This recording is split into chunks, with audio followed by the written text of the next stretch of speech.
आगे बढ़े। हम लोग आज पढ़ेंगे गांधी युग। गांधी जी को सब जानता है, मतलब भगवान की तरह, मतलब हम लोग गांधी जी को जानते हैं, है ना। सब भगवान को सब तरह से जानता होगा, लेकिन गांधी जी को मतलब टोटल लोग जानते हैं। हिंदू, मुस्लिम, सिख, ईसाई, दुनियादारी के सब लोग जानते हैं, क्योंकि यह रुपया पर रहते हैं, है ना।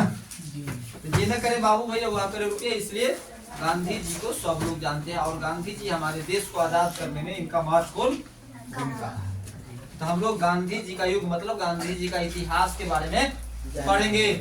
आंख नहीं मीचना है, सही से बैठना है। क्या करा है गांधी जी? है ना। यहाँ क्या है? 2 अक्टूबर 1870। क्या है? गांधी जी का जन्म हुआ था। गांधी जी का जन्म कब हुआ था?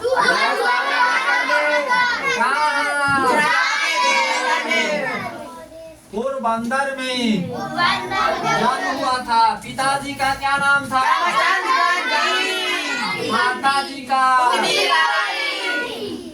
1883 ईस्वी में गांधी जी क्या किए थे? विवाह किए थे। किन से? गांधी से। कै साल में?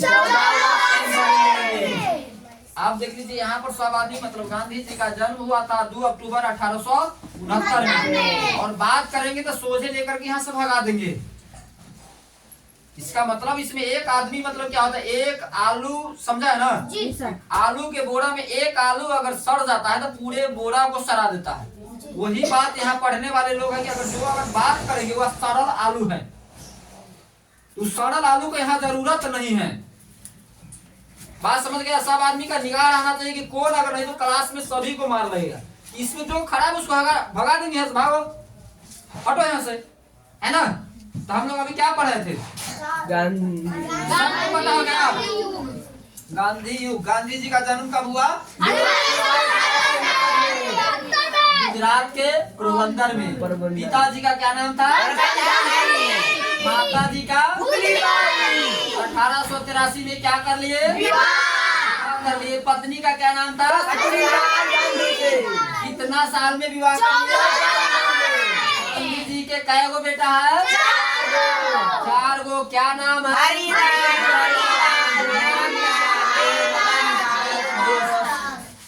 यमुना बजाज उसका एक जो 5वां पुत्र था, वो दत्तक पुत्र, किसी से गोद लिए हुए। आज तक गांधी जी का बेटा के नाम कोई नहीं जानता था, लेकिन आप लोग जान गए कि गांधी जी के 4 गो बेटा है। कथी नाम है? एकदम ख्याल कर लेंगे। हरिलाल, मणिलाल, रामदास, अब दत्तक पुरुष था यमुना, है ना, लाल बजाज। कितना है? 18। उच्च शिक्षा के लिए कहाँ गए? लंदन में। कौन पढ़ाई पढ़ा? वकालत की पढ़ाई, जिसको इंग्लिश में LLB बोलते हैं। वकील साहब बनने के लिए वकालत की पढ़ाई कहाँ किया? अब पढ़ाई पूरी करके क्या बने? बने। 1891 में पढ़ाई पूरी करके भारत लौटे। बम्बई और राजकोट में वकालत शुरू किए। कहाँ आकर के वकालत शुरू किए?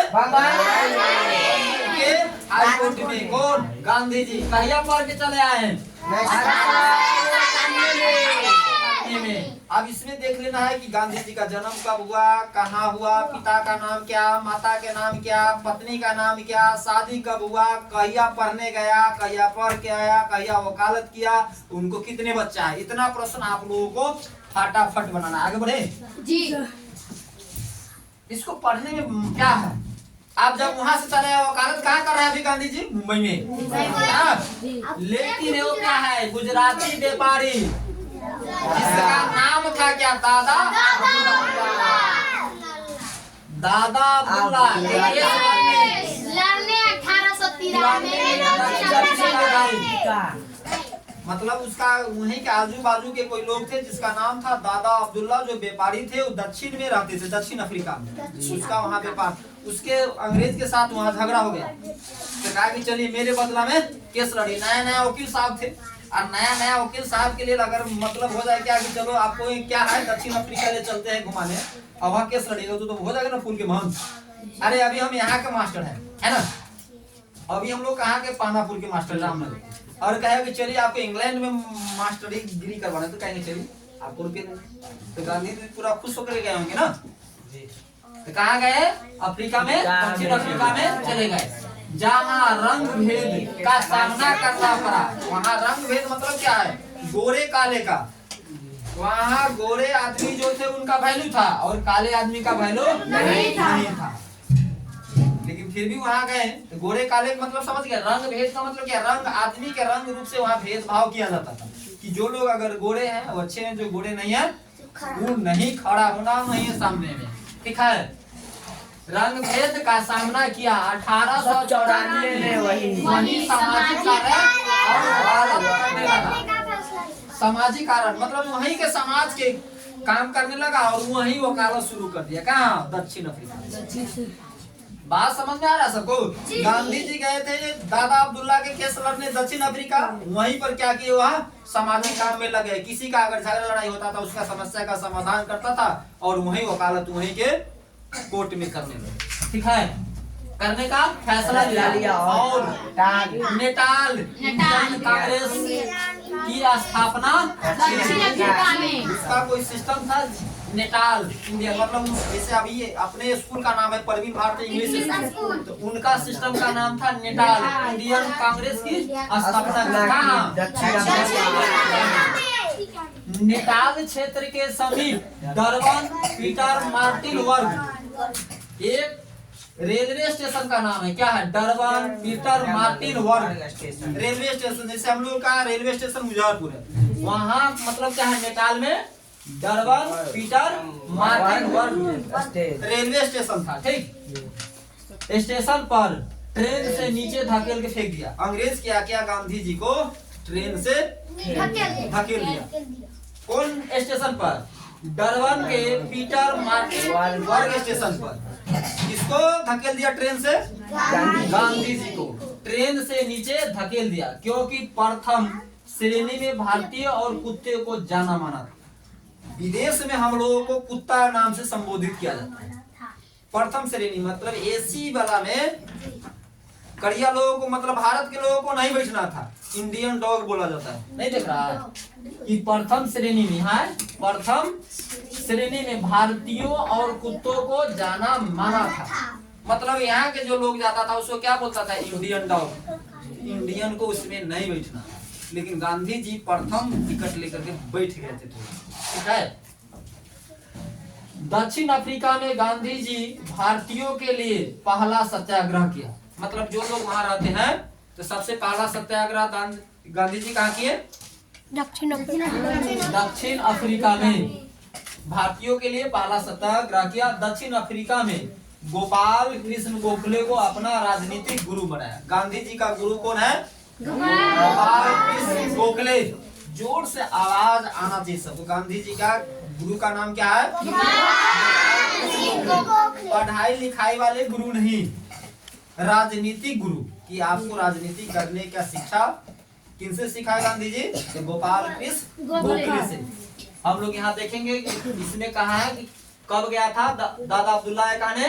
1893 में। 1894 में वही सामाजिक कार्य किया और वकालत करने का विचार किया। और क्या है? डरबन पीटर मार्टिन वर्ग से उसको ट्रेन से नीचे धकेल दिया। वह प्रथम श्रेणी का टिकट लिया होता। प्रथम श्रेणी के टिकट में भारतीय और कुत्ते को चरना मना।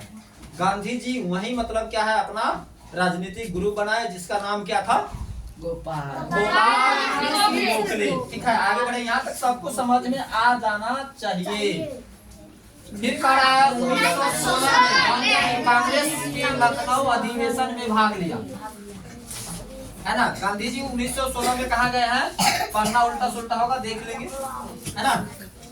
1916 में गांधी जी कांग्रेस के लखनऊ अधिवेशन में भाग लिए, जिसकी अध्यक्षता अंबिका चंद्र मजूमदार कर रहे थे।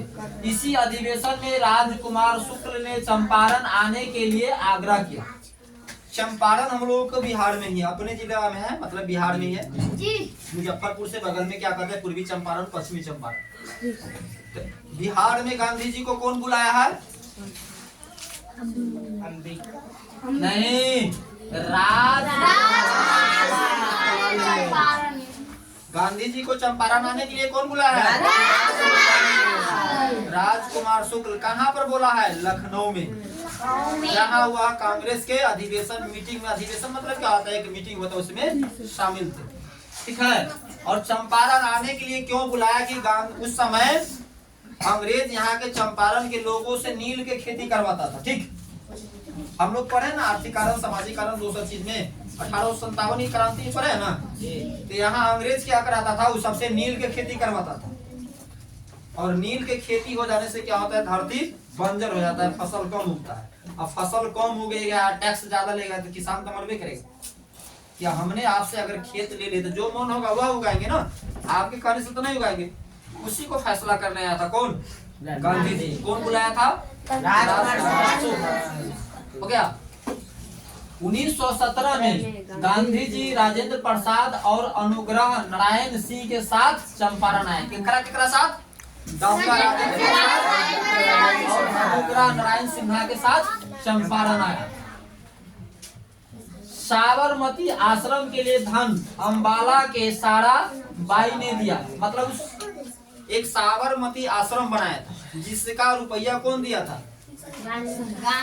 अंबाला के साराबाई ने। इस आश्रम को अंदर गांधी जी की कुटी या हृदय कुंज कहा जाता है। इस आश्रम का और कोई क्या नाम है? गांधी जी का कुटिया या गांधी जी का हृदय। हम किस आश्रम को बोलते हैं? साबरमती आश्रम। साबरमती आश्रम को कौन नाम से जानते हैं? गांधी जी की कुटिया, गांधी जी के हृदय, जिसका रुपया कौन दिया था? तो अंबाला के साराबाई। ठीक है, आगे बढ़े जी। कहा कि मई 1910 में जोहान्सबर्ग के नजदीक टॉलस्टॉय फार्म की स्थापना किया। 1910 में वो क्या कर रहे हैं? जोहान्सबर्ग के नजदीक टॉलस्टॉय फार्म की स्थापना किया, जो आज गांधी आश्रम के नाम से विख्यात है। पहले वह टॉलस्टॉय था, लेकिन अब उसका नाम हो गया है गांधी आश्रम, है ना। 1913 में रंग भेद और दमनकारी नीतियों के विरुद्ध सत्याग्रह जारी रखा। गांधी जी ने द ग्रेट मार्च का निर्देश किया, जिसमें 200 भारतीयों खद्दान कर्मियों में न्यू कालस से नेटाल तक की पद यात्रा किया था। लियो टॉलस्टॉय से गांधी जी की आंदोलन की प्रेरणा मिली। इनसे काफी प्रभावित थे। जर्मन विद्वान स्किन ने भूख हड़ताल की प्रेरणा मिली। महादेव देसाई सलाहकार सचिव थे और अमेरिकी पत्रकार मिलर गांधी जी के सहयोगी थे। इसको हम लोग पढ़ेंगे बढ़िया से। इसको पढ़ लिए, इसमें लगता है कि ये भारी है, लेकिन यह भारी नहीं है। इसको पढ़ेंगे तो बहुत तरह के प्रश्न इसमें से बनेंगे। अगर हम पढ़ाई रट के पढ़ेंगे तो भारी लगेगा। इतिहास क्या होता है? कहानी होता है, कहानी के तरह से सुनेंगे। अब देख लीजिए, इस बार इसको रीडिंग एक बार मार लिए। अब इसके बाद क्या करेंगे कि टॉलस्टॉय फार्म की स्थापना कब हुआ? तो 1910 में जोहान्सबर्ग के नजदीक। कहाँ हुआ? तो जोहान्सबर्ग के नजदीक। अब देखो, इसको दोबारा पढ़ रहे हैं, आसान है। टॉलस्टॉय फार्म की स्थापना कब हुआ? तो 1910 में। कहाँ हुआ? जोहान्सबर्ग के नजदीक। हो गया, जो आज गांधी आश्रम के नाम से जाना जाता है। 1913 में क्या किया? रंग भेद नीति जो था उसका मतलब उसने समाप्त कर दिया। दमनकारी नीतियों के विरुद्ध युद्ध मतलब जारी रखा, लड़ाई लड़ते रहा, है ना। दमनकारी नीतियों के विरुद्ध क्या है? सत्याग्रह जारी रखा। गांधी जी ने द ग्रेट मार्च का नेतृत्व किया। मतलब एक रोड पर मतलब क्या होता है? सब हम ही लोग अगर होता है ना कि आधी रोटी खाएंगे फिर भी स्कूल जाएंगे, नारा लगाते हैं, रोड पर कभी कभी चलते हैं। हम लोग तो एक बार 15 अगस्त तक पूरे इलाका में घूमे थे, ख्याल है ना। मतलब पानापुर से स्टार्ट किए थे तो रामनगर होते हुए रतवाड़ा सब जगह पहुंचे थे। जैसा हम लोग किए वैसा अभी तक तो कोई नहीं किया, नहीं थे उस टाइम। अंकित रहा होगा ना, सब लोग थे लगभग उसमें। तो उस तरह उसमें कितना भारतीय था? 2000 भारतीयों खदान कर्मियों में न्यूक्लियस से नेटाल तक की पद यात्रा की। मतलब पद यात्रा मतलब पैदल चला। जिस तरह हम लोग पानापुर एरिया से लेकर के पैदल झंडा फहराते हुए रतवाड़ा पहुंचे थे, उस तरह गांधी जी सत्याग्रह में द ग्रेट मार्च के नेतृत्व किया, जिसमें 200 भारतीयों खदान कर्मियों न्यू कालस से नेटाल तक की पद यात्रा किया। लियो टॉल्स्टॉय से गांधी जी का आंदोलन की प्रेरणा मिली। आप आंदोलन करने मतलब हल्ला करने मतलब सभा करने का प्रेरणा कौन दिया है? Leo Tolstoy. यह एक वैज्ञानिक था। जिस तरह वहाँ उनका गुरु हो गया था गोपाल कृष्ण गोखले, राजनीतिक गुरु, यहाँ सीखने का मतलब हुआ। फिर बात करेंगे यहाँ किनसे सीखे हैं? लियो टॉल्स्टॉय से। लियो टॉल्स्टॉय से गांधी जी को आंदोलन की प्रेरणा मिली। इनसे काफी प्रभावित थे जर्मन विद्वान। कौन थे प्रभावित? जर्मन विद्वान। स्किनर से भूख हड़ताल मतलब भूख हड़ताल करने के लिए किनसे सीखा है? जर्मन के विद्वान रस्किन से। जर्मन के विद्वान रस्किन से। पहले एक दूसरे से ही सीखेंगे ना कि प्रवीण सर जी ऐसे पढ़ा रहे हैं, तो तुम भी अगर मास्टर बनेंगे तो तुम अगर इससे होगा प्रवीण सर जी इससे पढ़ा रहे हैं तक का सुधार करेंगे। चाहे प्रवीण सर जी इसे पढ़ा रहे हैं हम भी इसे पढ़ाएंगे। तो भूख हड़ताल करने का मतलब किनसे सीखा है? जर्मन विद्वान रस्किन से भूख हड़ताल करने की प्रेरणा मिली। महादेव देसाई। महादेव देसाई गांधी जी का कौन था? सलाहकार। सलाहकार जिसको हम लोग सचिव बोलते हैं, है ना। महादेव देसाई मतलब कौन था? गांधी जी का सलाहकार। सलाह देते थे कि गांधी जी ऐसे कीजिए, अंग्रेज को ऐसे भगाइए, ऐसे भगाइए, ऐसे भगाइए, लड़ाई झगड़ा कीजिए, भूख हड़ताल कीजिए, बैठ के सभा बुलाइए, मतलब सलाह देने का काम कौन करता था? महादेव देसाई। और अमेरिकी पत्रकार का क्या नाम था? मिलर, जो गांधी जी के सहयोगी थे। अमेरिका में वहाँ के पत्रकार था जो गांधी जी को सपोर्ट करते थे, उसका क्या नाम था? मिलर। मिलर। अब देख लीजिए कितना आनंद से शो कर भारी लगा है, लेकिन सब जगह हुआ कहीं न कहीं प्रश्न ही प्रश्न है। अब इससे पता हो जाए कि उनका सलाहकार कौन थे, भूख हड़ताल किन से सीखा है, मतलब क्या है, न्यू यॉर्क से नेटाल तक की पद यात्रा में वह किनसे सीखा है? तो लियो टॉल्स्टॉय से आंदोलन की प्रेरणा मिली है। इसके बाद मतलब क्या है? भूख हड़ताल जर्मन के विद्वान से। और उनका सलाहकार कौन थे? महादेव देसाई। यह बात ख्याल रहेगा। इसके बाद देखिए क्या हो रहा है कि 9 जनवरी को भारत लौटे। मतलब वह वहां से कब आए थे? 9 जनवरी 1915 को। इसलिए प्रवासी दिवस यहाँ क्या है? इसलिए प्रवासी भारतीय दिवस के रूप में मनाया जाता है। हम लोग इंडिया में प्रवासी दिवस मनाते हैं। कब से? 9 जनवरी 1915 से। प्रवासी दिवस, प्रवासी किसको बोलते हैं? कि अपना देश छोड़ करके दूसर देश में कमाने जाता है। अभी आप क्या है? यहाँ इंडियन है, इंडिया में रह रहे हैं तो हम लोग क्या है? इंडियन है। अगर अमेरिका चले जाएंगे तो क्या हो जाएंगे? हम लोग प्रवासी हो जाएंगे। प्रवासी मतलब दूसरे देश में चले गए। अभी अपना बिहार राज्य में भी रह रहे हैं, अगर झारखंड में चल जाएंगे तो दूसरा हो गया ना, प्रवासी हो गए, मतलब दूसरा राज्य में रह रहे हैं। प्रवासी का मतलब समझ गए समझ में कि प्रवासी दिवस मना रहे हैं, क्योंकि वहाँ गए थे कहाँ? वहाँ। और वहाँ से रिटर्न कब आए हैं? 9 जनवरी 1915। दक्षिण अफ्रीका से कब लौटे? कोई आदमी पूछे गांधी जी दक्षिण अफ्रीका से कब लौटे? तो 9 जनवरी 1915। भारतीय मतलब क्या है? भारतीय प्रवासी दिवस हम लोग क्यों बनाते हैं? तो गांधी जी वहां से चले आए थे, इसलिए मनाया जाता है। इसके बाद अहमदाबाद के समीप कोचबरन नामक संस्था पर 1915 में मतलब वहां से आया होंगे। मतलब वह क्या है? जो प्रवासी दिवस मनाया गया था उस जगह का नाम था अहमदाबाद के समीप कोचबरन नामक स्थान पर 1915 में। अभी भी हम लोग प्रवासी दिवस मनाते हैं। इसके बाद क्या? उपाधि। गांधी जी को बहुत नामों से उपाधि, जैसे कि अब ये है, आप प्रिंस बताया था ना कि इसको क्या बोला जाता है? उपाधि। क्या बोला था? कल काला कुछ बोला था ना, कुछ काला धन, मतलब सबका कुछ ना कुछ उपाधि कोई उल्टा उल्टा बोल देते हैं। तो गांधी जी का क्या है? सार्जेंट की उपाधि। क्या है? सार्जेंट की उपाधि प्रथम विश्व युद्ध के समय अंग्रेज दिया था। सार्जेंट मतलब सार्जेंट का उपाधि कौन दिया था? अंग्रेज दिया था। कब दिया था? प्रथम विश्व युद्ध के समय दिया था। प्रथम विश्व युद्ध कब हुआ था? 1914 में। समाप्त कब हुआ था? 1918 में। इतना बात आप लोगों को भी ख्याल रहना चाहिए कि प्रथम युद्ध कब हुआ था? 1914 में। खत्म कब हुआ? 1918 में। सार्जेंट उपाधि अंग्रेज इनको क्यों दिया गया था? कि अंग्रेज में अंग्रेज के सेना में भारतीय सेना को शामिल कराए थे गांधी। बहुते भारतीयों को क्या किए थे, अंग्रेज के सपोर्ट में और अंग्रेज के सेना में शामिल कराए थे, जिससे खुश होकर के अंग्रेज उनको क्या कहा था, सार्जेंट, है ना। सार्जेंट की उपाधि प्रथम विश्व युद्ध में अधिक ब्रिटिश सेना में बहुत भारतीयों को भर्ती कराया इसलिए। और केसर ए हिंद की उपाधि दी थी। ब्रिटिश मतलब हम लोग अंग्रेजी के बोलते हैं, ये मतलब सार्जेंट बोला गया था, और केसर ए हिंद की उपाधि दिया गया था। कौन, अंग्रेज, है ना, है ना। ब्रिटिश सरकार मतलब अंग्रेज सरकार ने दिया था।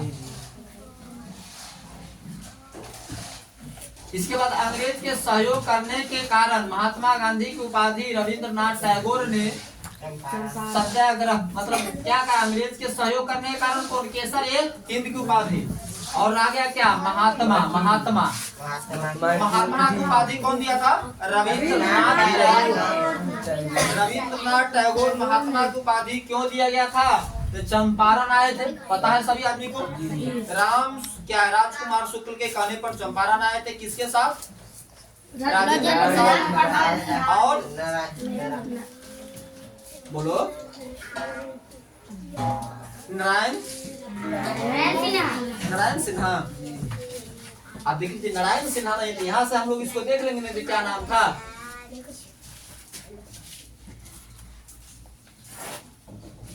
अनुग्रह नारायण, अनुग्रह नारायण सिन्हा। अनुग्रह नारायण सिन्हा के साथ कहाँ आए थे, चंपारण। इसके बाद मतलब क्या है, तो वहां जो आए थे नील विद्रोह के लिए किसान की तरह अंग्रेज के साथ कुछ वार्तालाप किया हुआ, फैसला गांधी जी को मान लिया गया, जिससे खुश होकर के कौन, रविंद्रनाथ टैगोर ने महात्मा कहा।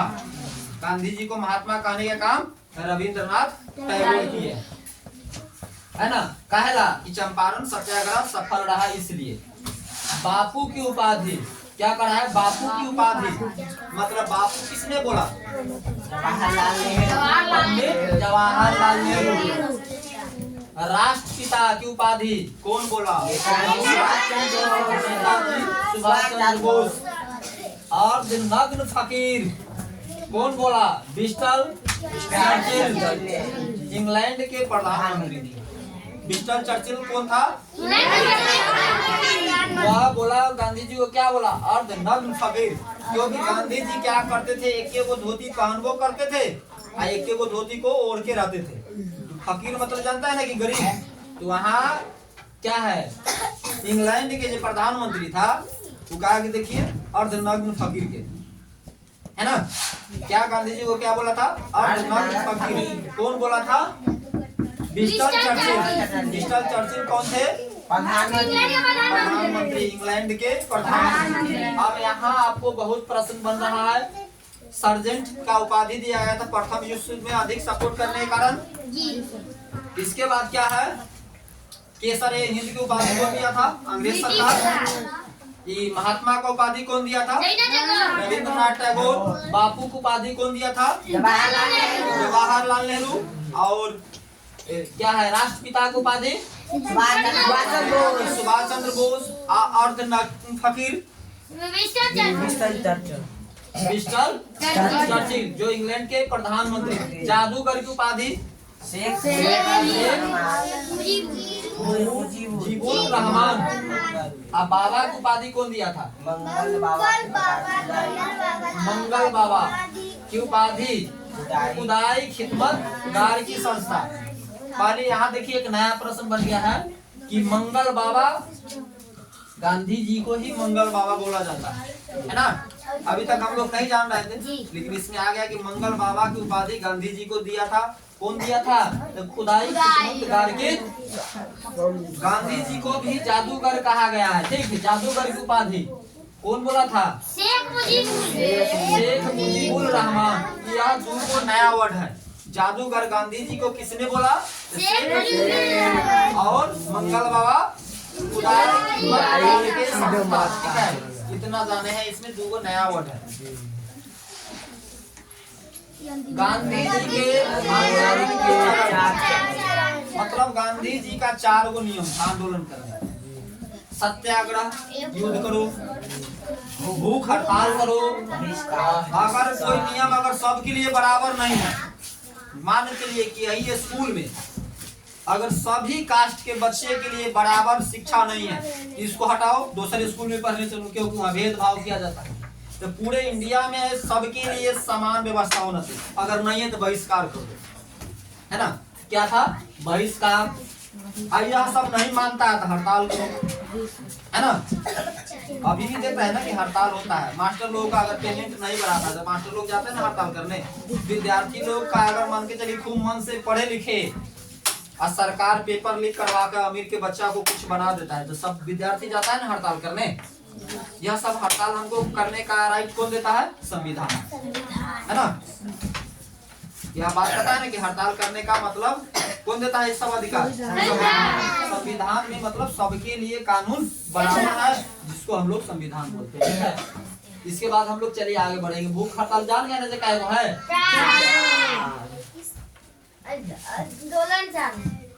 अब इसके बाद देख लीजिए, एक वैज्ञानिक का नाम था क्या? आइंस्टीन। आइंस्टीन ने कहा कि 100 या 2 साल के बाद क्या करा है? 100 या 2 साल के बाद शायद ही कोई विश्वास करेगा कि ऐसे हाड़ मांस के शरीर वाले इस पृथ्वी पर इतना बड़ा आंदोलन किया। आइंस्टीन का कहने का मतलब क्या था कि 100-200 के बाद 100-200 साल के बाद कोई विश्वास नहीं करेगा। हार मतलब एकदम लटा हुआ आदमी। हमरो सबसे मतलब हुआ हमारा सबसे तो ज्यादा लटा नहीं होंगे, लेकिन हार मांस मतलब क्या हो कि जिसके शरीर में मांस नहीं है, सिर्फ हड्डी ही हड्डी है ना। जिसके शरीर में मांस नहीं है, सिर्फ हड्डी ही हड्डी है, वह इतना युद्ध कैसे कर दिया होगा? तो अभी चाहे सदियों इतिहास गवाह है कि मोटा आदमी का मोटा का वैल्यू नहीं है, बुद्धि का वैल्यू है। मजदूर बनने के लिए ताकत की जरूरी है, लेकिन अगर विकास, अगर सर्वांगीण विकास करना है तो उसके लिए बुद्धि की जरूरत है। क्या कहा था? कौन कहा था? आइंस्टीन ने क्या कहा था कि 100-200 के वर्ष के बाद कोई विश्वास नहीं करेगा कि हार मांस वाले व्यक्ति कहीं इतना युद्ध करेगा। ठीक है। 1918 में खेरा सत्याग्रह, किसानों का टैक्स माफ कराया। 1918 में क्या किया गांधी जी? टैक्स माफ कराया। कौन कह रहा था? ये कह रहा था कि विश्वास नहीं करेगा, लेकिन अभी हम लोग विश्वास कर रहे हैं ना जी। इसके बाद क्या कर रहा है कि 1918 में अहमदाबाद मिल मजदूर में सत्याग्रह किया, भूख हड़ताल करके। 1918 में 2 काम किया है ना, क्या? सत्याग्रह, किसान का टैक्स माफ करवा दिया। अब मिल मजदूर, जो मिल के मजदूर सब मतलब होता है ना, कहीं बाहर से फैक्ट्री में काम करता है, उसको मिल मजदूर बोलते हैं। उसका क्या किया? भूख हड़ताल करके उसका जो जायज फैसला था उसका अधिकार दिला। कौन? महात्मा गांधी, जिसको वह क्या कहा था? हार मांस वाले। तो हम लोग विश्वास कर रहे हैं कि यह सब काम कौन किया है? गांधी जी ही किया है। ठीक है। चलिए इस पर मतलब आगे तब नहीं होगा, है आगे भी है, हम नहीं खत्म है। यहाँ क्या करा नहीं होगा? गांधी जी कांग्रेस में ये तो पढ़ लिया। ठीक है, तो आज इतना ही तक रहेगा।